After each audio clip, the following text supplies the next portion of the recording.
एकानं म्हणायचं दादा इज अ किंग मेकर. दादा आता किंग मेकर होणार का? दादा मुख्यमंत्री होणार का? थेट आता एक असं आहे की आम्हाला त्या बाबतीमध्ये कसली काही नाही. राज्यात स्पष्टपणाचं बहुमत हे आता आम्हाला त्या ठिकाणी मिळालेलं आहे. भारतीय जनता पक्षाला सर्वाधिक जागा त्या ठिकाणी मिळालेल्या आहेत. या संदर्भातला निर्णय केंद्रीय नेतृत्व घेईल. सर, क्या अमित शाह, मोदी जी या किसी की बातचीत हो पाई दादा से? लोकसभेवर करताच लागेल अशा पद्धतीचे विधान सातत्याने महाविकास आघाडीच्या राष्ट्रवादीच्या नेत्यांकडून केले जात होतं. त्यांना काय होतं? त्यांना सुद्धा बारामतीकरांनी चपराक लावून दिलेलीच आहे. चांगलीच.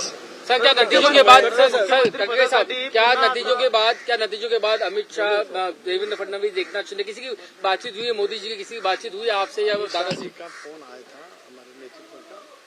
उन्होंने दादा को भी फोन किए थे, सीपी सर को भी किया था, एकनाथ शिंदे साहब को, देवेंद्र जी को किया था. He is the leader. तो उनका फोन आना हमको भाग्यशाली है. तिन्ही नेते जनतेला कधी संबोधित करणार आहे? आज पत्रकार परिषद. आता सगळेजण गुलाल उधळण्याच्या ह्याच्यामध्ये आहेत. दादा मुख्यमंत्री बने रहेंगे. तर मुख्यमंत्री बनण्यासाठी दिल्ली बघूया आता आम्ही सगळे ठरवतात. उद्या राष्ट्रवादी काँग्रेस पक्षाच्या विधिमंडळ पक्षाची बैठक बोलवण्यात आलेली आहे. पुन्हा आपल्या मार्फत माझ्या सर्व विजयी आमदारांना मी विनंती करतो की त्यांनी 10:30 वाजेपर्यंत पोहोचावं. धन्यवाद.